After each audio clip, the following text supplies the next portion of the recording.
Assalamualaikum warahmatullahi wabarakatuh. Bertemu kembali bersama saya Ahmad Iqbal. Saya adalah DP angkatan 8 dari SMP Negeri 1. Pada hari ini saya ditemani oleh Bapak Alvin Sufian. Beliau mengampu mata pelajaran TIKA. Assalamualaikum Pak Alvin. Assalamualaikum. Selamat pagi Wilujeng Tinggi. Bagaimana kabarnya hari ini Pak Alvin? Alhamdulillah sehat. Alhamdulillah luar biasa ya. Nah, mudah-mudahan Bapak selalu diberi kesehatan yang maksimal untuk beraktivitas, berjuang di dalam dunia pendidikan. Untuk mencairkan suasana, izinkan saya untuk berpantun ya. Naik genteng membawa ketupat. Pak Alvin yang ganteng sudah siap menjadi pemimpin pembelajaran yang hebat.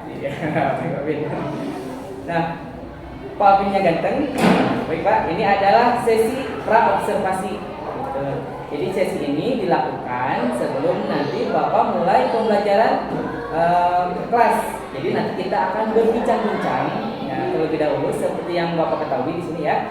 Nah, tujuan dari supervisi akademik itu adalah untuk mengetahui dan mengevaluasi jalannya proses pembelajaran.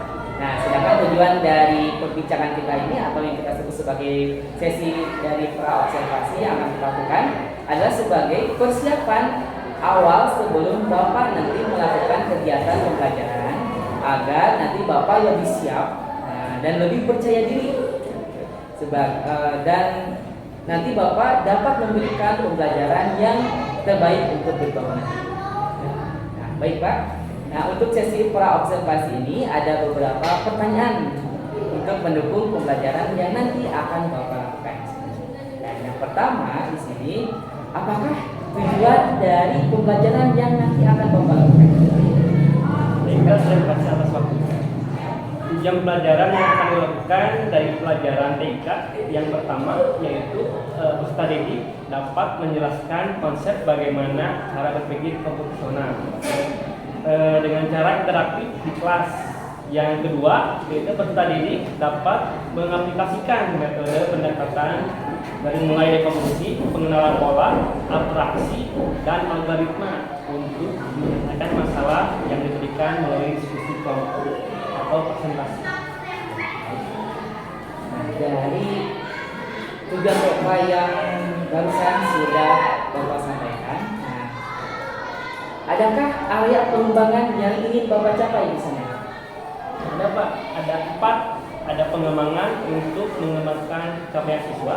Yaitu yang pertama, kemampuan pedagogik siswa dalam memahami konsep berpikir komputasional melalui pembelajaran, cara berpihak pada murid. Yang kedua, yaitu menerapkan budaya positif dalam proses pembelajaran. Yang ketiga, mengimplementasikan KSE pada proses pembelajaran. Yang keempat, menerapkan pembelajaran berdiferensiasi pada murid. Untuk mendukung mencapai area pengembangan yang tadi, kira-kira apakah strategi yang akan Bapak lakukan di sana? Strategi yang akan dilakukan yaitu menggunakan model problem based learning. Yang kedua, tatap muka. Waktunya 2 jam pelajaran Pak. Saya mengajar di kelas 7. Sarana dan prasarana yang akan dilakukan yaitu LCD, proyektor, papan tulis, dan laptop. Mungkin demikianlah percakapan pra-observasi kita hari ini. Mudah-mudahan nanti bisa menjadi gambaran dan Bapak sudah siap untuk melakukan kegiatan pembelajaran. Setelah nanti Bapak mengajar, nanti kita akan lakukan percakapan lagi mengenai pembelajaran yang telah Bapak lakukan. Jadi, bentar lagi Bapak masuk ya, sekitar 30 menit lagi. Nanti kita akan ketemu lagi di kelas. Ayo. Terima kasih Bapak, sampai ketemu lagi di kelas. Assalamualaikum warahmatullahi wabarakatuh. Assalamualaikum. Terima kasih Pak.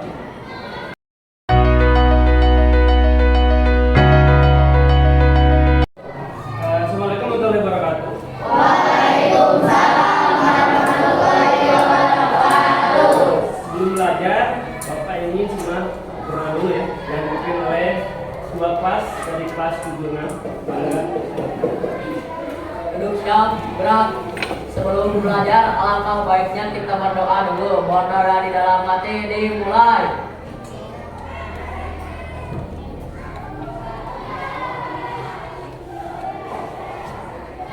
Berdoa selesai. Sikap salam.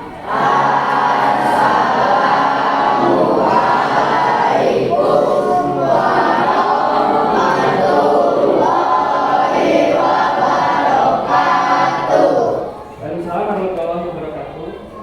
Kelas 76 gimana kabarnya, sehat? Sehat. Apakah hari ini ada yang nggak hadir? Sakit atau ibu? Sebelum belajar Bapak mau absen dulu ya, kelas 76. Aiska, Akbar, Anissa, Ayatul, Adril, Dea, Dimas, Evita,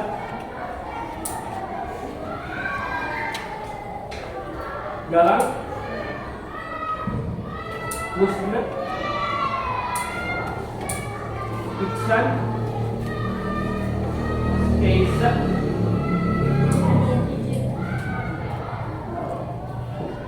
M. Arbiansa, Maulana Malik,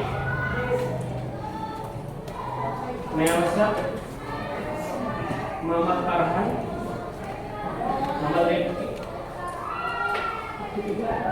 Muhammad Jaki, Muhammad Lauja, Nadim, Najmi, Novan,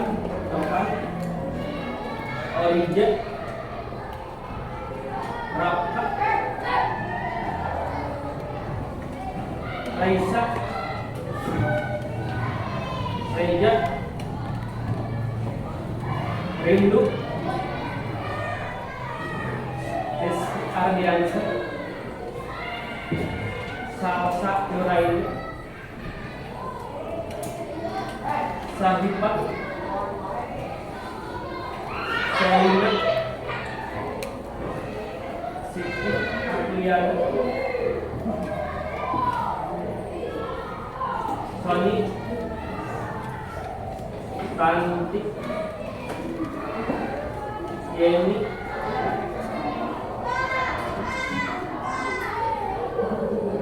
Jakia,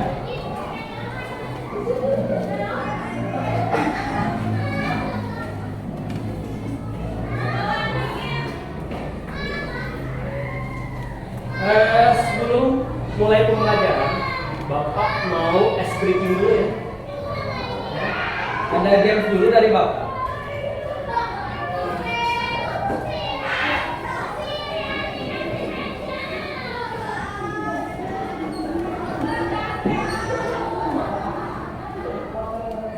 Gamesnya kalian sama teman sebangkunya berpasangan, tangan kiri tangan kanan saling menangkap tangannya temennya ya. Contoh misalkan ayat tuh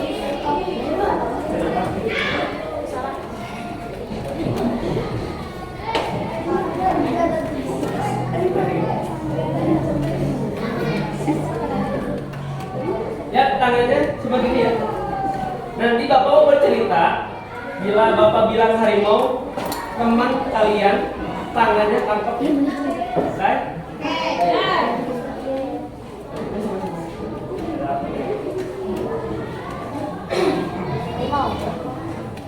Siap? Ya dulu ke atas. Alkisah. Ada seorang pangeran yang bernama Hari.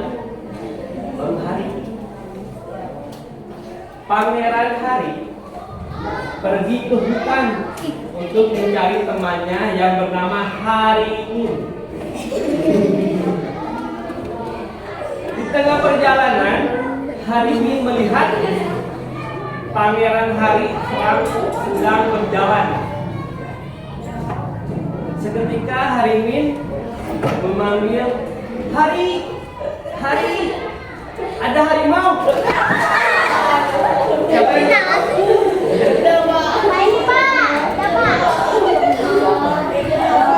Ihsan, yang ketangkep Bapak kasih pertanyaan ya. Untuk Ihsan, berkaitan dengan teknologi apa aja alat elektronik?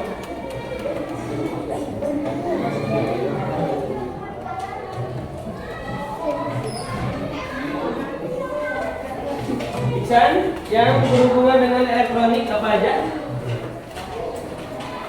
Teknologi laptop boleh. Apalagi Ihsan? Handphone.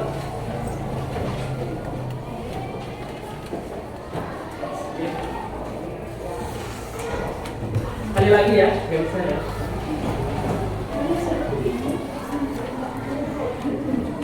Lantas Harimin dan Pangeran naik ke atas pohon ya. Setelah lama berbincang ngobrol, Pangeran Hari dan Harimin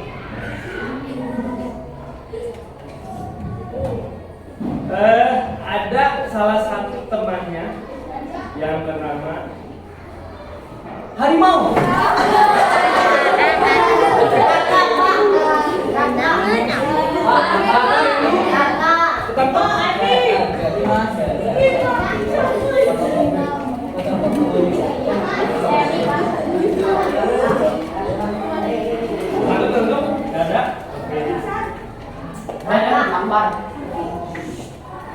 Kita mulai belajar.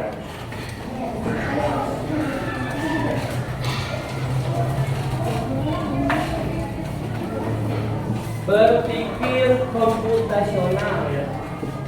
Contoh misalkan sebelum pembelajaran. Ketika kalian menemukan suatu masalah di sekolah, yaitu masalah sampah.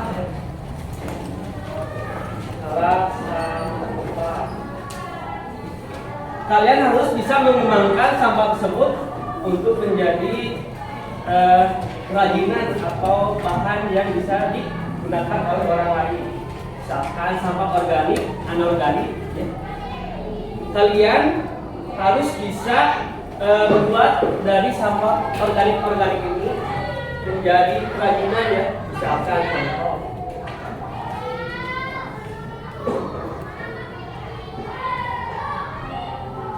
ini sampah apa?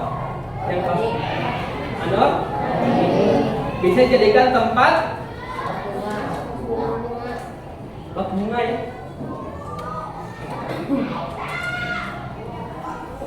Dengan cara bergotong royong ya, berkelompok kan, untuk mengurangi limbah sampah yang ada di sekolah. Ini cara berpikir komputasional ya. Selanjutnya, tujuan dari pembelajaran berpikir komputasional adalah peserta didik dapat menjelaskan konsep berpikir komputasional. Yang kedua, peserta didik dapat mengaplikasikan metode pendekatan dekomposisi, pengenalan pola, abstraksi, dan algoritma untuk menyelesaikan permasalahan yang diberikan.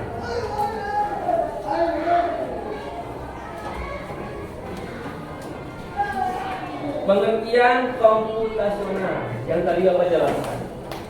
Di sini konsep bagaimana kalian menemukan masalah ya, yang ada di sekitar kalian, memahaminya, kemudian mengembangkan solusi yang inovatif dengan bantuan perangkat teknologi. Contoh, misalkan di kelas ya, kalian kehilangan pensil atau pulpen ya. Gimana caranya biar teman kalian atau guru mengetahui barang hilang, siapa yang mengambil? Dengan bantuan teknologi menggunakan apa? CCTV ya, pasang CCTV di kelas. Itu namanya cara berpikir komputasional dengan menggunakan teknologi ya. Oke? Bisa dimengerti?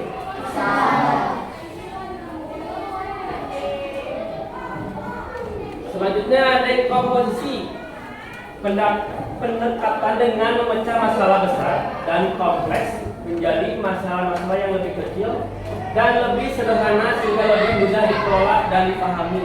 Contoh ya, Bapak punya martabak di rumah Bapak, ada 4 saudara ya. Gimana caranya saudara Bapak bagian martabak Dipotong. dibagi 4 dipotong ya? Ini adalah cara berpikir dari komposisi. Oke?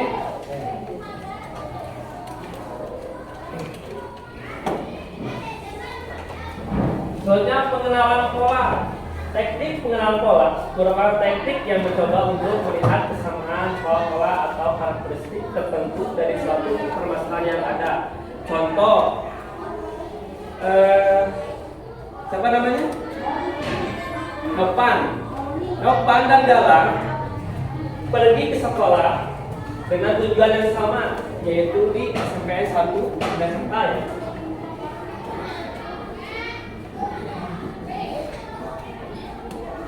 Rumah Galang di mana?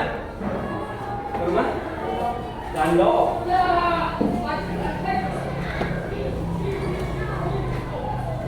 Nopan? Pojok?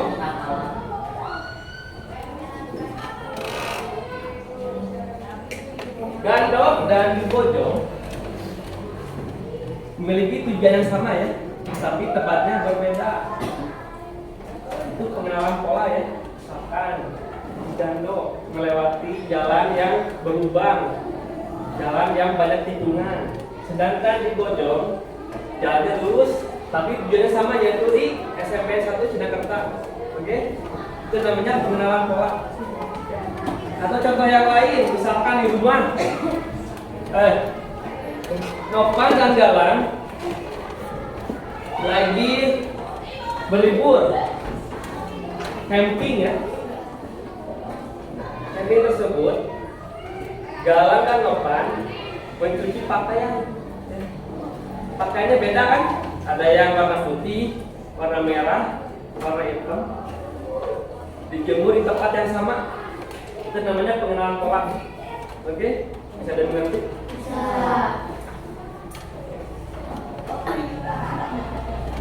Selanjutnya abstraksi, yaitu teknik untuk menemukan informasi yang penting dan informasi yang tidak relevan.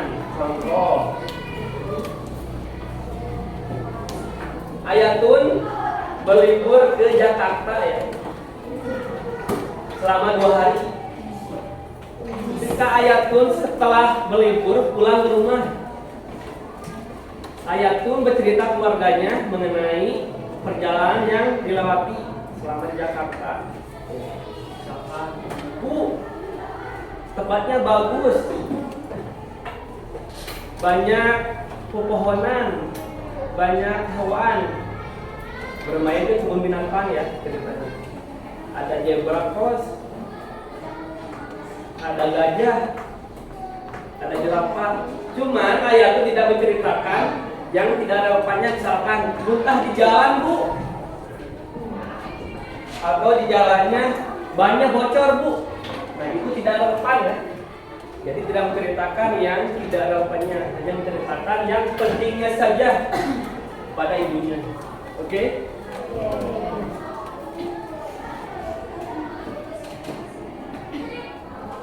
Selanjutnya algoritma.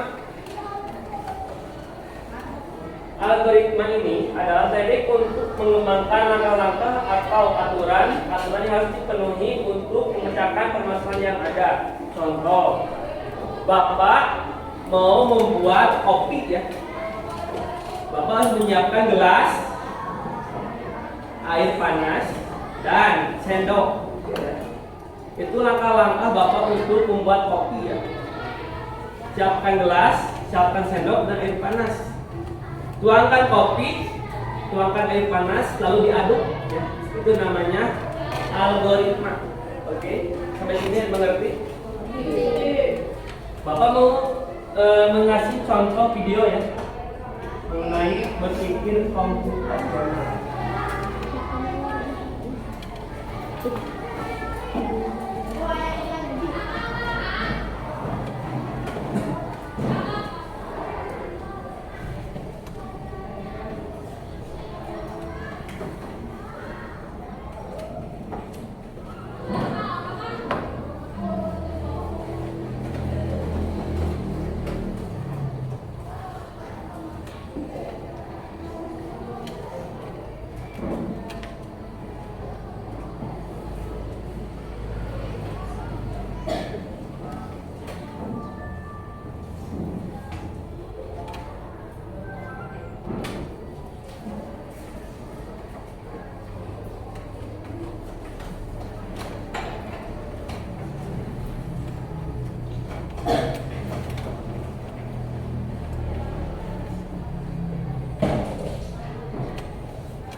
Membuat nasi goreng dapat menjadi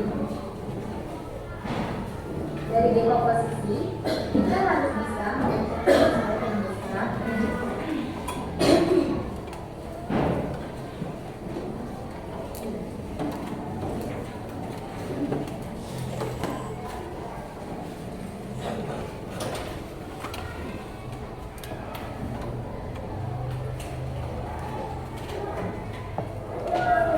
Pada kehidupan sehari-hari.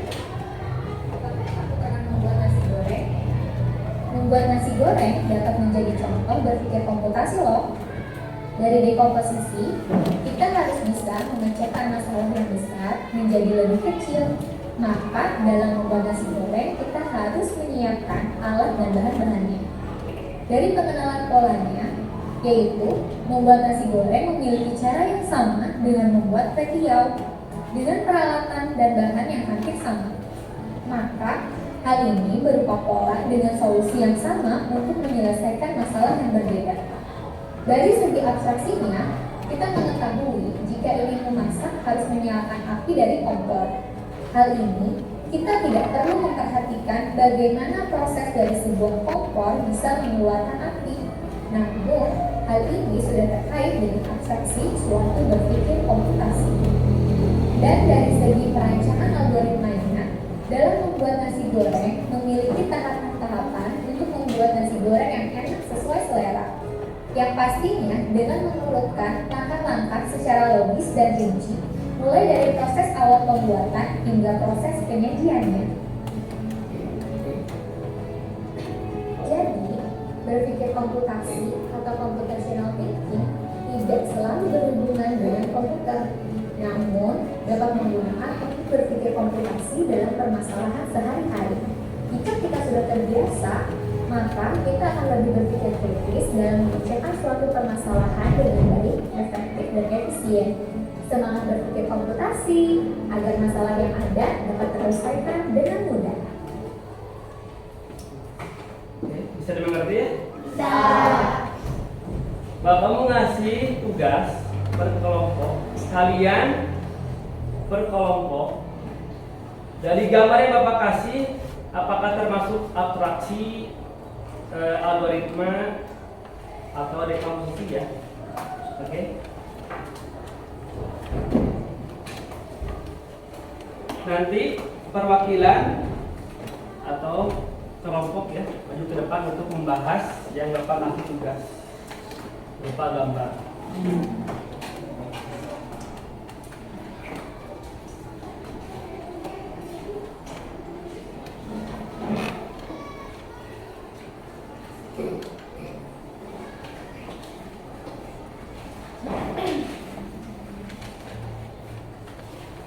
Kelompok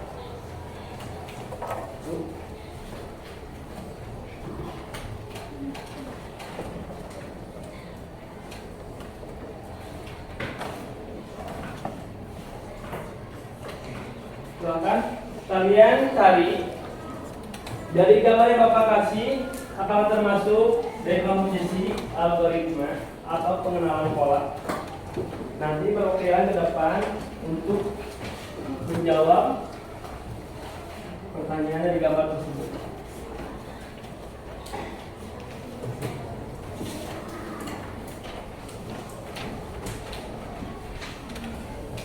Silakan diskusi, semangat.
Ada di belakang. Dari Mobile Legends.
namanya.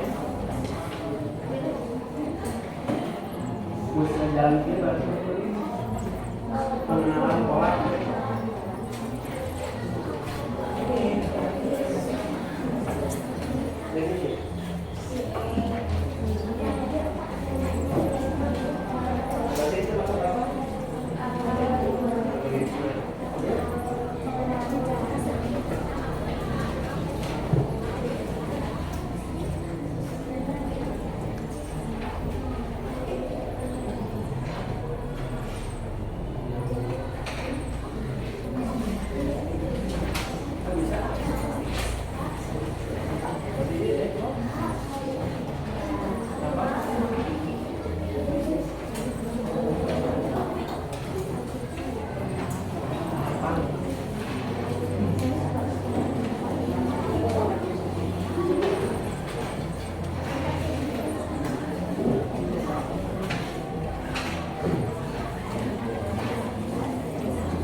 Udah diskusinya?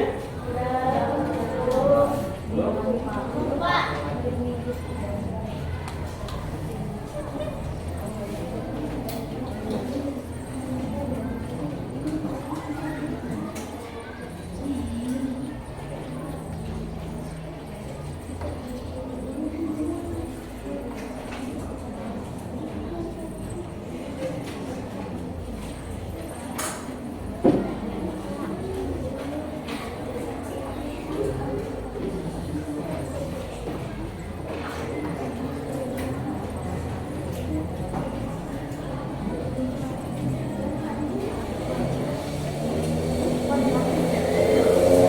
Udah dulu ya?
Andaikan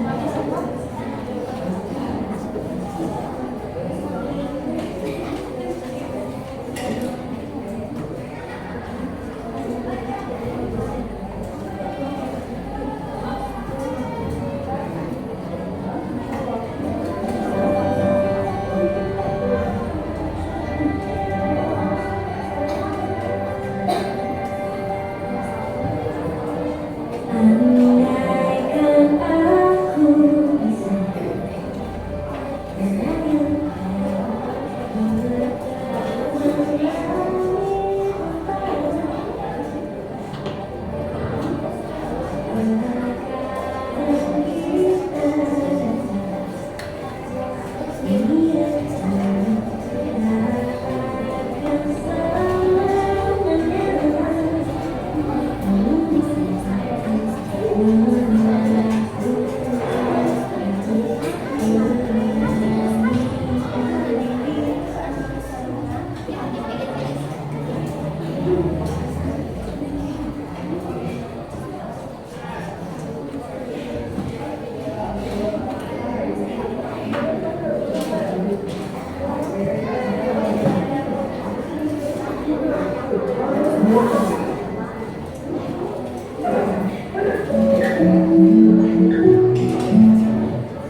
Kita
Waktunya habis ya. Kalau minta satu kelompok ke depan untuk menjelaskan apa yang Bapak. Yang pertama kelompok rindu, silakan Bapak.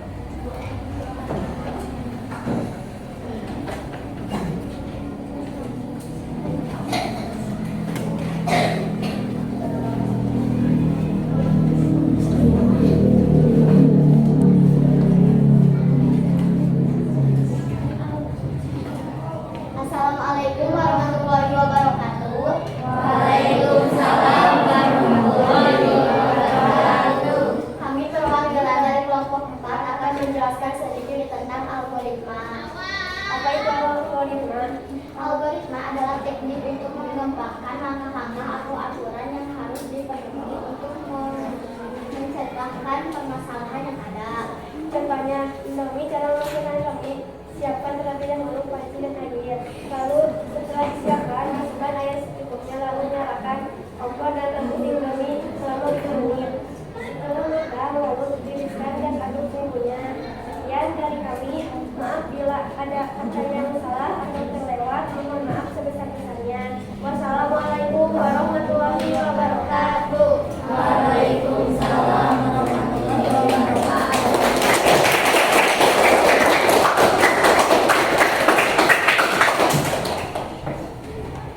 Selanjutnya kelompok Farhan.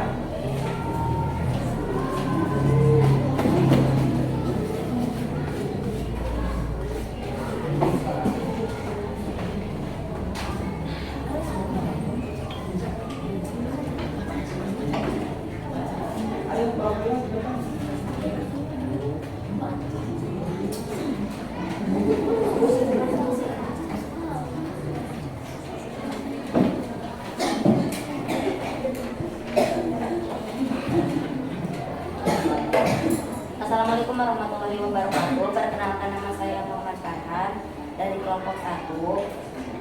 Assalamualaikum warahmatullahi wabarakatuh. Perkenalkan, nama saya Novan dari kelompok 1. Kami akan mempresentasikan sedikit pengenalan pola. Pengenalan pola tidak dibatasi dalam bentuk visual saja. Pola dapat menjual berbagai wujud kemampuan mengenali pola angka kejadian perilaku dan pola-pola lainnya merupakan suatu layanan.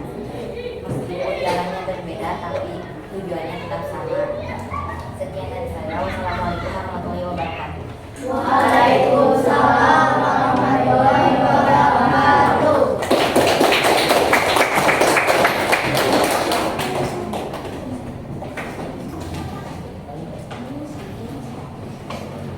Selanjutnya kelompok Sony.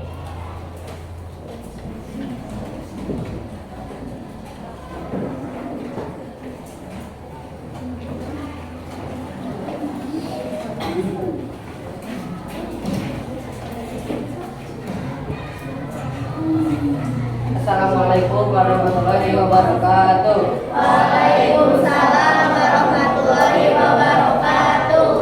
Saya akan menjelaskan tentang dekomposisi. Dekomposisi yaitu pizza yang dibagi menjadi 6 bagian untuk kelompok kami yang berjumlah 6 orang. Dan sedangkan pizza ini berjumlah 1. Sekarang bagaimana agar kelompok kami semua terbagi? Jadi caranya satu pizza ini harus dibagi menjadi 6. Sekian dari kami. Assalamualaikum warahmatullahi wabarakatuh. Waalaikumsalam.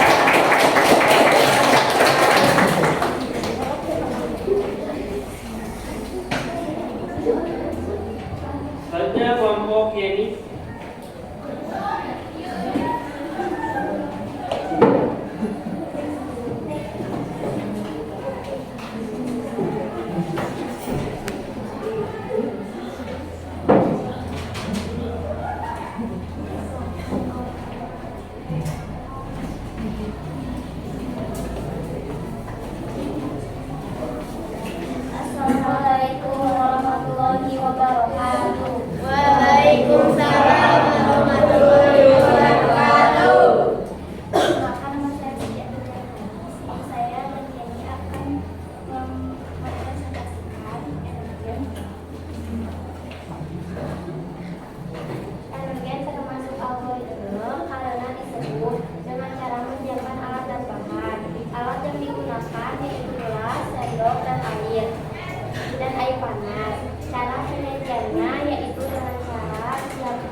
Jadi kelompok terakhir kelompok Iksan.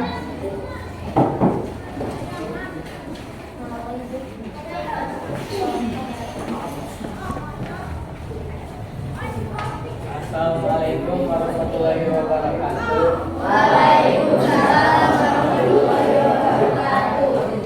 Saya akan menjelaskan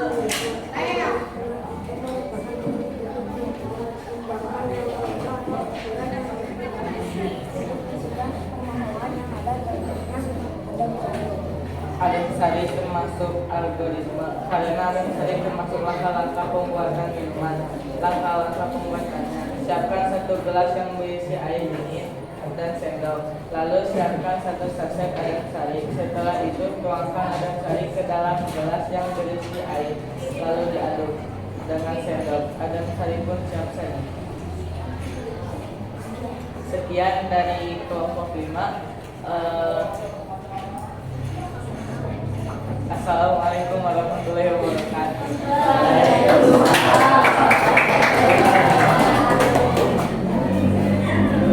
Semua udah beres ya? Ini mengerti yang tadi Bapak jelaskan. Dekomposisi, algoritma, abstraksi ya. Semua itu punya masing-masing tugasnya. Bapak kasih contoh lagi. Menurut kalian ini termasuk apa? Gambar ini. Kenapa? Karena punya jalan yang masing-masing ya, tapi tujuan yang sama. Ini adalah fakta Mobile Legends ya. Ya. Oke. Ini gambar apa? Ini termasuk apa menurut kalian? Air minum semua.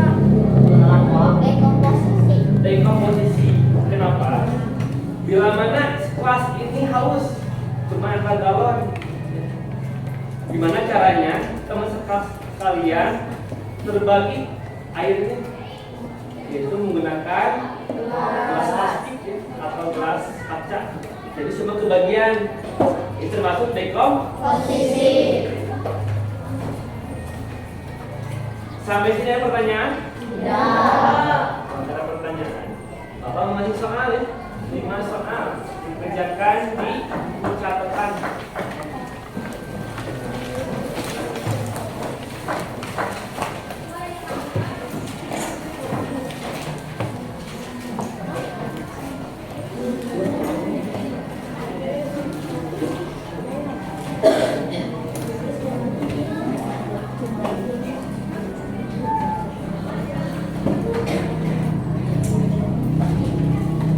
Soalnya 5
kirim dulu ya.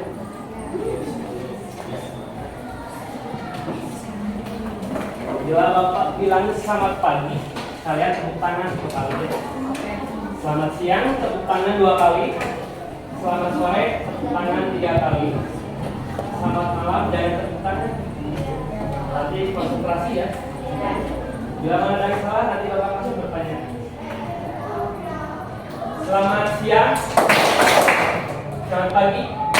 Selamat siang. Selamat pagi. Selamat malam. Rindu, Pak. Rindu. Buat kita tanya. Siapa nama presiden kedua?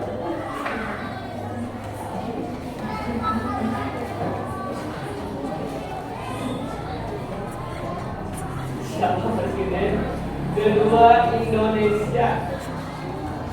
Soeharto, Pak. Soeharto, betul. Sekali lagi ya. Selamat pagi. Selamat sore. Selamat siang. Selamat pagi. Selamat malam. Konsentrasi. Bagus. Sekali lagi. Selamat siang. Ada yang lebih? 2 kali, Pak. Pelat ya. Pagi, Pak. Selamat pagi. Selamat malam. Apa namanya? Jaki. Jaki. Bapak mau nanya Jaki.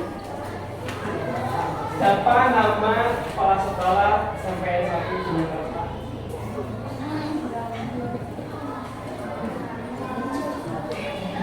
Saya Jaki. Kenapa tahu?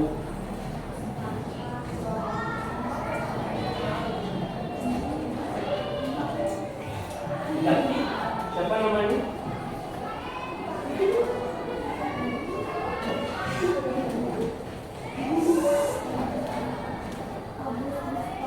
Pak Mustafa. Alhamdulillah menjawab ya, bagus. Tangan.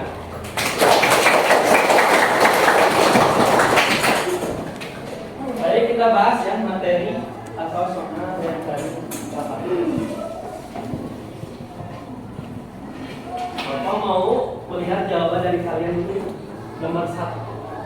Apa yang kalian ketahui tentang berpikir komputasional? Kelompok galang apa? Apa yang kalian ketahui tentang berpikir komputasional adalah?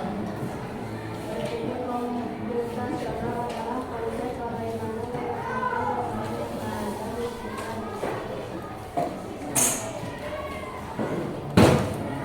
Apa yang kalian ketahui tentang berpikir komputasional? Tadi ya, yang Bapak sudah jelaskan. Bagaimana kalian menemukan suatu masalah dan kalian cari solusinya dan mengembangkan masalah tersebut menjadi permasalahan yang kreatif atau inovatif yang bisa bermanfaat bagi orang lain. Nomor 2, sebut dan jelaskan 4 pendekatan berpikir komputasional. Coba kelompok Sony. Apa aja Sony? 4 pendekatan berpikir komputasional. Dekomposisi, pengenalan pola, abstraksi, dan algoritma. Betul. Yang ketiga, apa pengertian dari dekomposisi dan buatlah contohnya.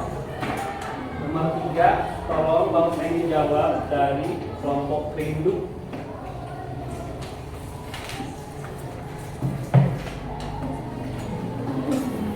Dekomposisi adalah pendekatan dengan mencegah masalah yang besar dan kompleks menjadi masalah yang lebih kecil dan lebih sederhana sehingga lebih mudah dikelola dan dipahami, kemudian dicari solusinya.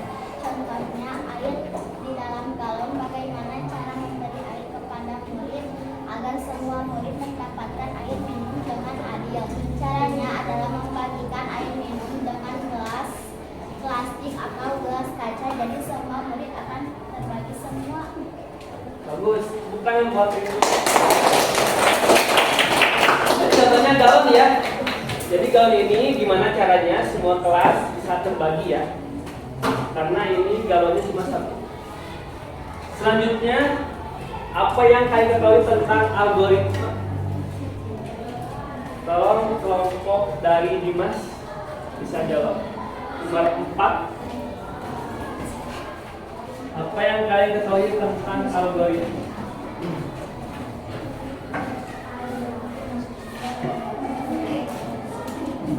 Tahapan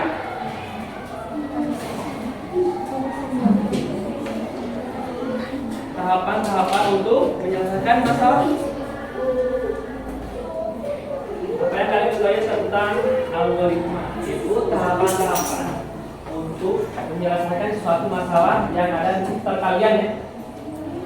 Kelima, contohnya. Nah, dalam kehidupan sehari-hari apa untuk permasalahan algoritma? Ya. Coba siapa namanya? Ya. Nadine. Tolong kasih contoh kasus algoritma dalam kehidupan sehari-hari.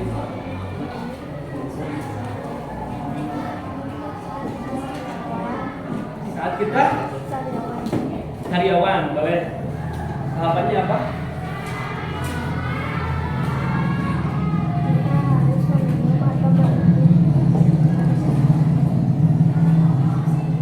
Gimana? Yang keras? Kita harus Membuat membuat atau membeli adem sari ya. Tadi kata Nadine adem sari ya.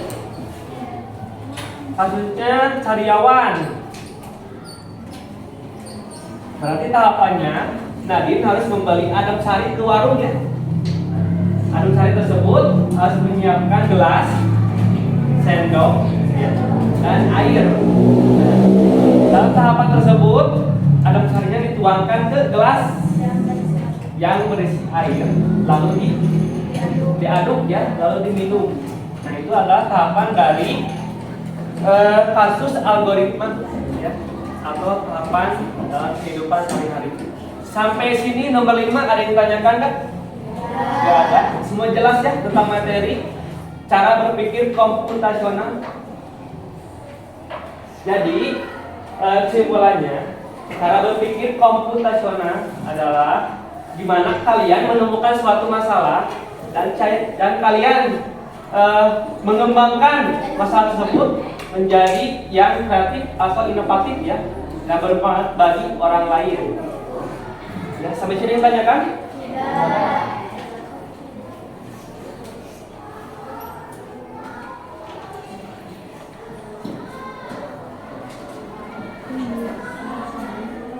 Sebelum penutupan,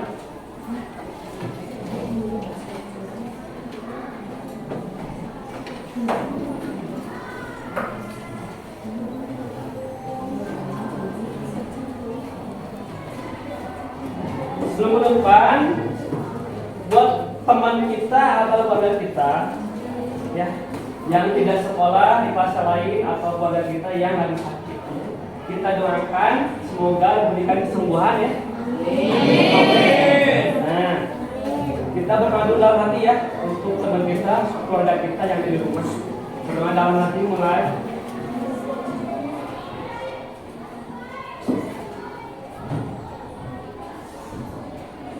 Berdoa selesai. Setelah kita menjalankan materi cara berpikir komputasional, materi selanjutnya kita akan membahas sistem operasi ya. Apa itu sistem operasi? Misalkan input output itu apa aja? Misalkan contoh, Bapak punya mouse atau punya keyboard. Nah, itu termasuk input atau output ya. Nanti kita bahas minggu depan. Oke? Baik. Sebelum penutupan Bapak ada pantun. Nanti saya bilang cakep. Burung dara, burung cendrawasih. Bisa dicari dulu di Papua. Cukup sekian, terima kasih. Semoga bermanfaat untuk kita semua.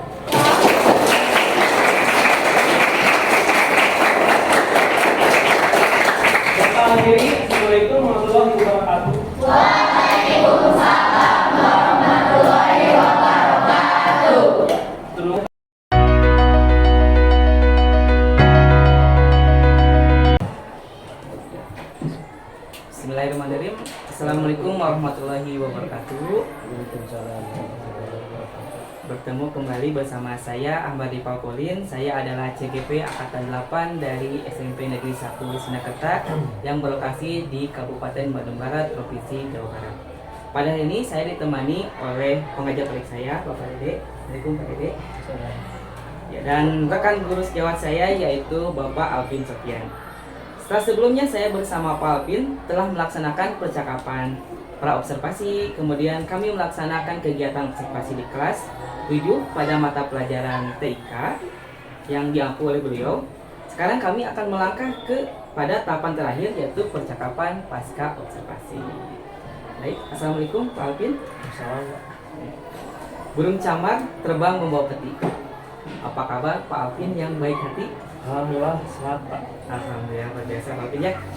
Nah, semoga Bapak selalu diberi kesehatan agar dapat menjadi pemimpin pelajaran yang hebat untuk siswa-siswanya dalam melaksanakan pembelajaran yang berpihak kepada murid. Baik, setelah waktu sebelumnya kita telah melaksanakan percakapan praobservasi, kemudian kegiatan observasi, dan sekarang kita akan melaksanakan percakapan pasca observasi. Nah, pada percakapan pasca observasi ini ada beberapa hal yang akan saya tanyakan terkait dengan jalannya nanti kegiatan observasi pada pembelajaran yang telah Bapak lakukan sebelumnya, dengan tujuan untuk mengevaluasi sejauh mana proses pembelajaran yang telah Bapak laksanakan. Nah, pertanyaan pertama, bagaimana perasaan Bapak terkait dengan observasi pembelajaran yang telah Bapak laksanakan ini? Alhamdulillah Pak, pada awalnya saya gugup karena dalam kegiatan belajar saya yaitu saya ada yang mengobservasi. Namun saya dapat mengatasinya dengan cara menarik nafas untuk mengatasi rasa gugup saya, dan alhamdulillah saya bisa menjalankan kegiatan pembelajaran saya, dan saya sangat semangat dalam memberikan materi, dan saya sangat semangat juga melihat anak-anak saya senyum, karena senyum itu sebagian dari ibadah. Betul sekali Pak. Ya, memang luar biasa sekali Pak. Memang kalau mendidik itu memiliki kepuasan tersendiri. Kemudian apakah Bapak bisa ceritakan kembali area pengembangan yang telah Bapak capai pada pembelajaran Bapak di kelas? Nah, dan mungkin bagaimana langkah atau strategi yang telah Bapak laksanakan di kelas? Baik Pak, untuk pengembangan yang saya hendak capai, yang pertama yaitu kemampuan pedagogik siswa memahami konsep berpikir komputasional melalui pembelajaran berpihak pada murid. Itu yang pertama. Yang kedua, menerapkan budaya positif dalam proses pembelajaran. Yang ketiga, mengimplementasikan KSE pada proses pembelajaran. Yang terakhir, menerapkan pembelajaran berdiferensiasi pada murid. Nah, untuk selanjutnya, strategi pembelajaran yaitu mapanya 2 jam Pak di kelas 7. Sarana prasarana yang saya gunakan yaitu LCD, proyektor, papan tulis, dan spidol. Dan kita juga lupa laptop Pak. Baik Pak, berarti di sana ada 4 area pengembangan yang hendak Bapak capai ya, yaitu kemampuan pedagogi sebagai pemimpin pembelajaran, kemudian budaya positif, kemudian ada KSE atau kompetensi sosial emosional, dan yang terakhir itu ada pembelajaran berdiferensiasi. Nah, menurut Bapak, sejauh mana area pengembangan yang telah Bapak laksanakan itu berlangsung? Apakah sudah berjalan dengan baik atau sudah tercapai? Menurut saya sudah berjalan baik Pak, cuman ada kekurangan yang perlu ada masukan dan ada yang perbaiki agar lebih baik lagi ke depan. Pak, jadi memang masukan atau dorongan itu penting dalam supervisi akademik ini. Saya rasa pembelajaran yang Bapak lakukan itu sudah sangat baik. Rasanya Bapak sudah bisa menunjukkan pembelajaran yang berpihak kepada murid. Terlihat dari antusias siswa dan bagaimana siswa menikmati pengalaman pembelajaran dari Bapak. Nah, ketika Bapak melaksanakan pembelajaran, tentunya ada kendala yang mungkin terjadi pada pembelajaran Bapak. Nah, kiranya apakah kendalanya? Baik Pak, sebenarnya ada. Untuk kendala, mungkin kendala ini dimiliki oleh guru-guru yang lain. Tuh, Guru-guru lain dan mengembalikan untuk kembali kesadaran siswa Pak. Jadi siswa itu kesadaran penuh siswa ya, Pak. kesadaran Kalau penuh siswa mindfulness itu. fokus awal siswa itu hanya di awal saja. Tuh. Saya berusaha untuk mengembalikan kesadaran siswa kembali untuk fokus terhadap pembelajaran, yaitu dengan cara ice breaking untuk memulai pelajaran dan sudah pembelajaran. Ya, memang Pak, ketika memberikan pembelajaran ada saja siswa yang kurang fokus di sana, sehingga siswa itu kurang dapat memahami pembelajaran yang diberikan di sana. Namun Bapak ini saya lihat kemarin seorang pendidik yang hebat. Nah, Bapak bisa menggunakan alternatif apa saja nih dalam mengembalikan kesadaran penuh dari siswanya. Menurut Bapak nih, apa kendala tersebut itu dapat terjadi pada siswa? Kemudian adakah solusi yang Bapak bisa cantumkan di sana? Menurut saya mungkin dari gaya belajar siswanya Pak bervariasi. Solusi yang lain nantinya sebelumnya saya akan membagi kelompok sesuai gaya belajar siswa. Jika waktu sebelumnya saya membagi kelompok sesuai kognitif Pak, yaitu ada low, middle, dan high. Untuk kedepannya, insya Allah saya akan mencoba membagi kelompok berdasarkan gaya belajarnya, yaitu kinestetik, video, dan visual, audio dan visual. Ya, setuju sekali Pak. Siswa memang akan lebih fokus jika siswa itu lebih tertarik atau belajar itu sesuai dengan gaya belajarnya. Nah, kemudian kiranya nih kapan Bapak akan mencoba melakukan perubahan dengan rencana yang tadi Bapak katakan? Insya Allah Pak, saya akan mencoba menerapkan pada pembelajaran selanjutnya dengan materi yang baru. Mantap Pak, langsung digas ya Pak ya, demi pengembangan pembelajaran Bapak. Baik Pak, saya nanti tunggu cerita Bapak. Kemudian berdasarkan nih, saya ada catatan observasi di kelas waktu Bapak kemarin melakukan pembelajaran. Bapak ini sudah dapat menunjukkan area pengembangan yang telah atau yang akan Bapak capai di sana. Namun saat presentasi itu sebaiknya di sana semua kelompok bisa tampil atau bisa mempresentasikan hasil dari LKPD-nya. Nah, menurut Bapak kiranya apa yang akan Bapak lakukan di sana? Saya akan memberikan kesempatan kepada siswa untuk menampilkan hasil diskusinya Pak, yaitu berupa presentasi di depan.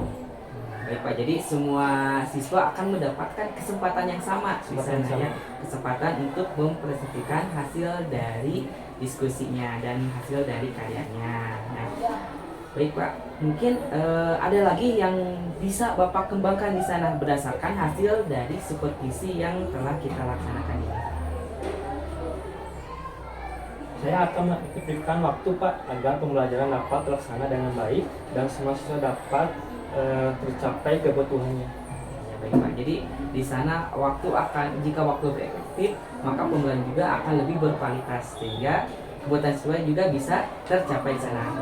Hebat sekali Pak. Nah, untuk terakhir di sini Pak nih. Nah, setelah kita tadi sebelumnya melakukan praobservasi, kemudian kita melakukan kegiatan observasi. Nah, apakah ada yang bisa Bapak simpulkan dari percakapan pasca observasi kita hari ini? Kesimpulan saya ambil bahwasanya sebelum pembelajaran terus ada perencanaan dulu Pak untuk memulai pembelajaran, baik secara termotivasi dan memberikan budaya positif kepada anak-anak, diferensiasi konten atau speaking, dan memberikan kesempatan kepada siswa untuk presentasi hasil karyanya. Dan saya akan berkolaborasi dengan rekan sejawat saya untuk umpan balik dan refleksi pembelajaran saya terhadap proses yang akan dilakukan. Baik Pak, luar biasa sekali ya. Jadi emang perencanaan itu sangat penting. Bahkan dalam pembelajaran juga tadi Bapak sudah bisa memasukkan budaya positif, KSE, dan pembelajaran Bapak itu sangat interaktif dan menarik sekali. Karena di sana terjadi pembelajaran yang berdiferensiasi. Ada definisi konten di sana, ada definisi proses, termasuk produknya juga berdiferensiasi. Nah, alhamdulillah, demikianlah rangkaian kegiatan supervisi akademik. Nah, mulai dari percakapan pra-observasi, kemudian kegiatan observasinya, sampai sekarang itu kegiatan pasca observasi. Mudah-mudahan bisa bermanfaat dan dapat menginspirasi. Ya. Kutipan yang selalu ingat ketika saya mempresentasikan sesuatu di sana, teruslah bertanya, teruslah belajar dan teruslah bermanfaat. Baik, terima kasih Pak Alvin untuk semuanya, untuk pengajar praktik. Assalamualaikum warahmatullahi wabarakatuh. Assalamualaikum.